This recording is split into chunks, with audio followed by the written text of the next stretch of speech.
Hey, what's up everyone? Mr. Redman here. Welcome to the channel. So today, I woke up with this idea to create a 3D Zelda tier list because I love this series. It's probably one of my favorite of all time, and I've never done a tier list before, so thought it'd be interesting to make one for you guys. So bear with me, and hopefully I don't make any of you too mad with my opinion. Here we go. So starting off the list, oh man, this is my first ever Zelda game, so I do have a soft spot for it. The Wind Waker for me, though, however, I do recognize its flaws. I am going to put it in A tier.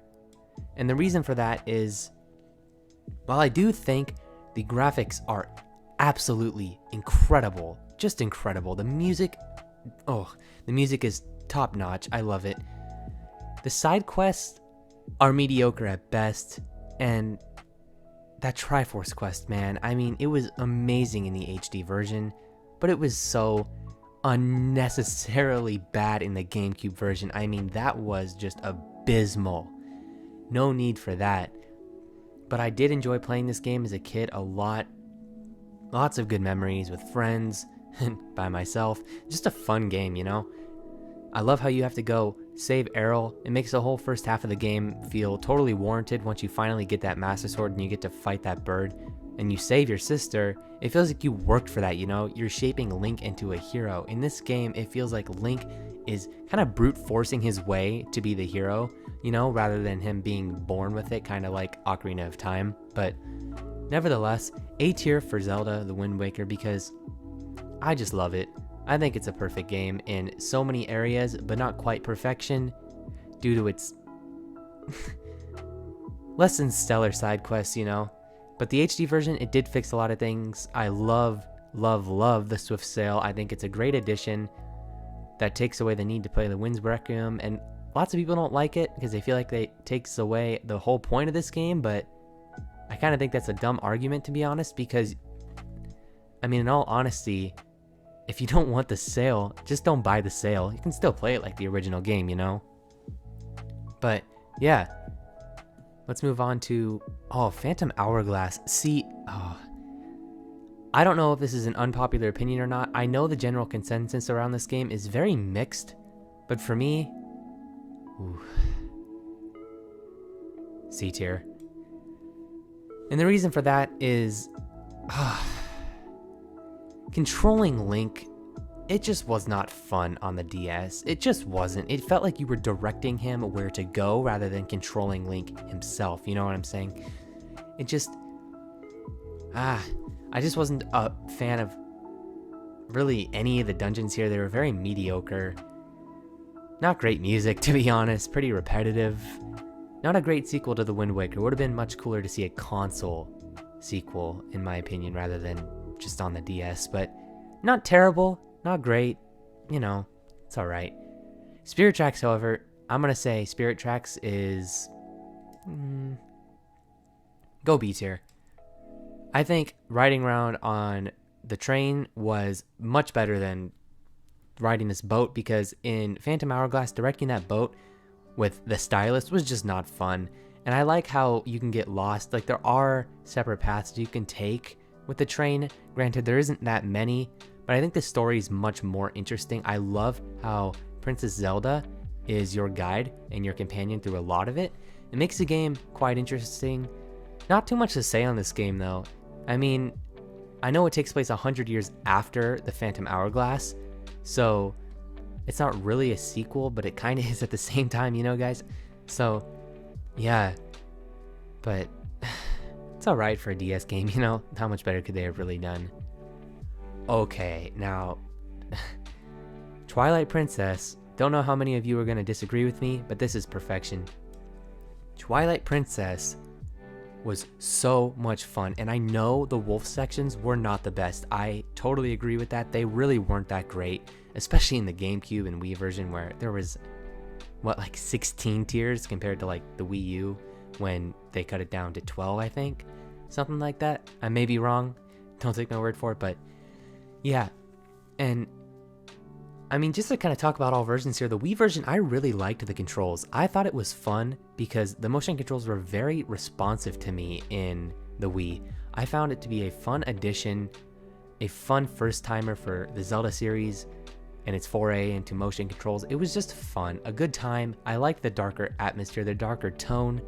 I thought the soundtrack was great, particularly the dungeon music, because I thought the dungeon music in Twilight Princess was stellar. I mean, the ambience, it fit so good. I remember the lake bed temple. Oh man, all of the soundtracks in this game, all the dungeons, they were great. The dungeons, I loved them. I think they're some of the greatest in the entire franchise. Minna, as you all know, a great partner. Character models are a bit goofy though. I mean, it was early 2000s, but yeah, I mean, it was pretty great. And the Wii U version was, while it didn't upgrade as much as to how Wind Waker HD did from its original, it was great, and it did add some much needed changes, such as Link climbing the vines faster, and the tears, like I said earlier, being reduced down, and the graphics, they were pretty great in the HD version. I like how, again, a bit too much bloom, but pretty great overall, pretty solid. Also had a bunch of neat little side quests like Malamart. I thought that was fun. Thought it was great. It had great progression to it. Not a ton of filler. I mean, maybe a little bit towards the end when you have to restore Ilya's memory, but still fun. Great game. I love it. Love it to death. I always will. Now, next here, okay. Skyward Sword for me. I played this game a few times on the Wii, and then I played it probably 2 to 3 more times on the Switch when it released back in 2021 to get a real good sense on it, because it was a very polarizing game for me. While I thought the dungeons were pretty great, I really did not like the overworld, guys. Like, it really messed the game up for me. I'm gonna put it in B tier. Above Spirit Tracks, though, because it really just... Girahim, though, I will say he's probably one of my favorite villains in the entire Zelda franchise. Girahim was amazing, fantastic villain. Every second that he was on the screen was the best second of the game. I loved it.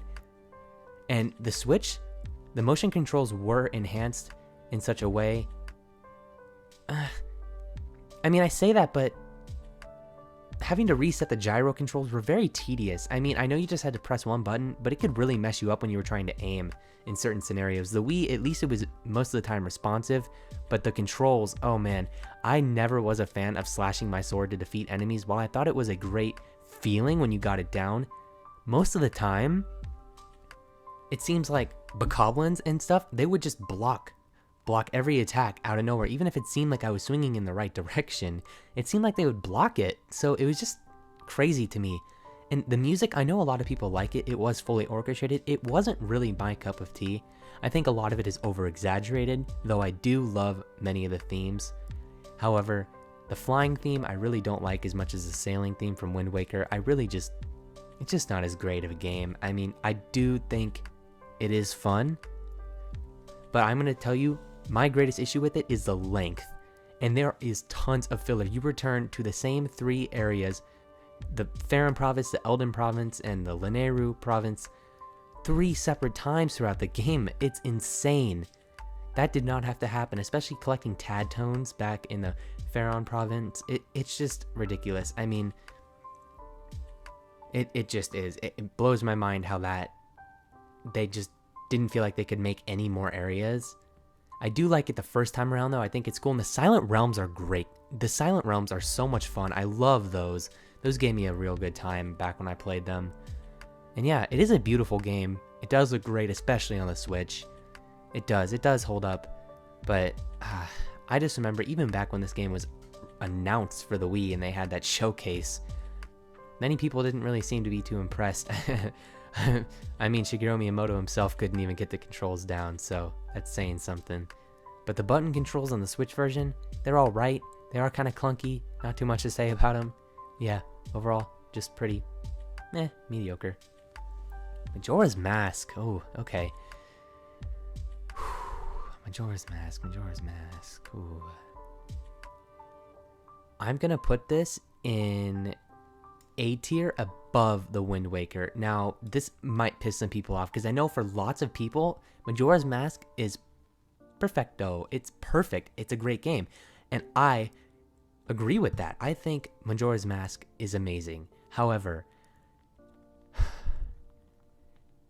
the game, the progression of the game, it can be kind of complicated. There are many times, especially in the start of the game, where you have no idea where you're going. And there's very little context clues as to what you're supposed to be doing.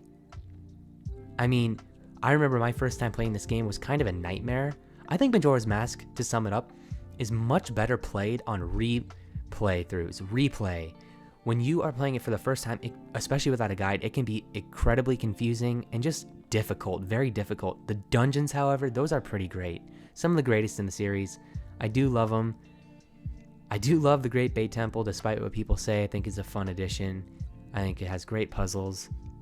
Though my favorite, as lots of people say, is a stone tower temple. I mean, it's just so cool. I love flipping the tower upside down, and yeah. And the side quests, okay, best side quest in the series. Best side quest, obviously. So much fun. I loved fighting off the aliens.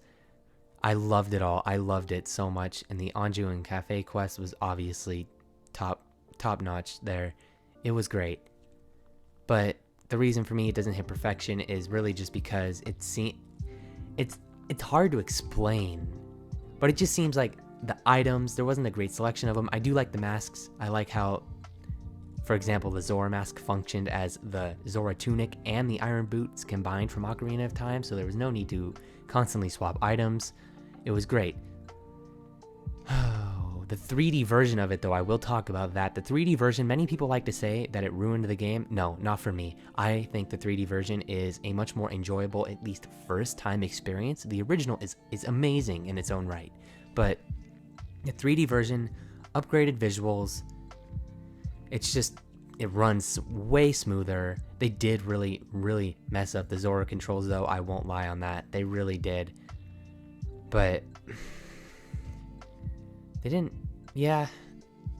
I just think the 3D version is a better game, especially if you're a beginner to the series. But you should definitely play both because they both offer their own very unique vibes. The original especially is incredible with its dark, depressing tone. It's very cool. The music, cool. It's just great. It's really nice to hear something that is dark in a Nintendo game.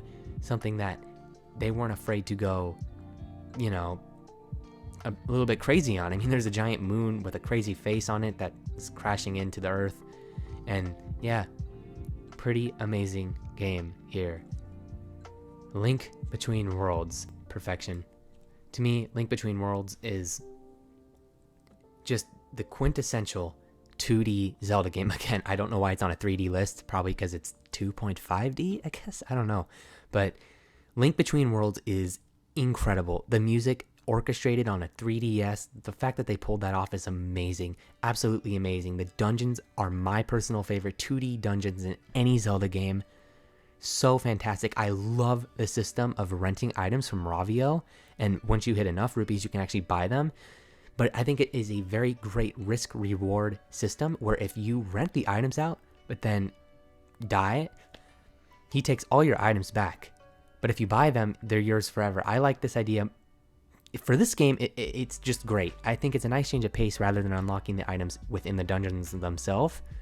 But yeah, very great. I mean, the side quests, they were all right, but they were cool. I love how you could upgrade the Master Sword by looking for the Master Ore hidden within specific Dark World dungeons. And the tunics too. You could upgrade the tunics like you could in Link to the Past.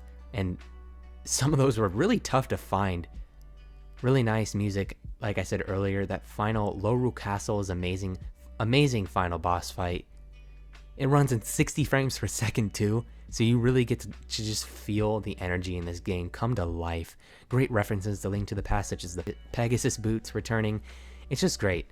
I love it all. And to be honest, I don't know if this is a horrible thing to say, but I prefer it to Link to the Past. I think it's a great spiritual successor to it. I just think the progression and the flow is much greater. It's just much more fleshed out. Even though it uses the same map as Link to the Past, I just think it's a great upgraded version of it pretty much. But yeah. Okay. Breath of the Wild. Perfection. My all-time favorite Zelda game right here. The Legend of Zelda, Breath of the Wild. There's not much to say about this game that hasn't already been said, but Breath of the Wild is an absolute masterpiece.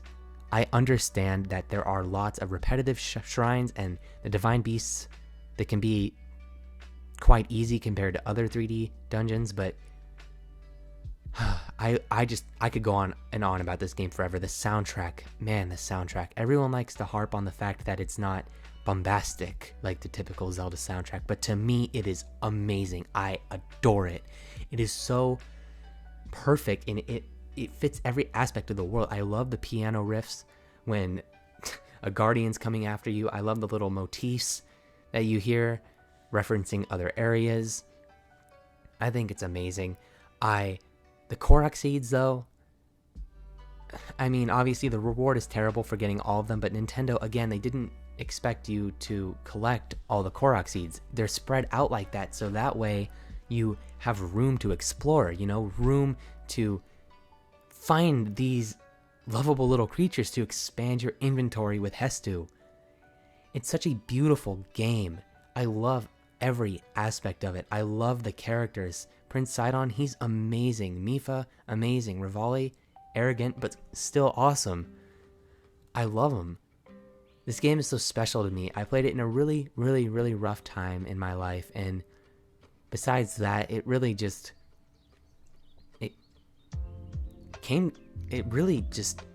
took the Zelda series and bursted it to life, bursted it and changed the environment completely, overhauled the systems, the dungeons, everything.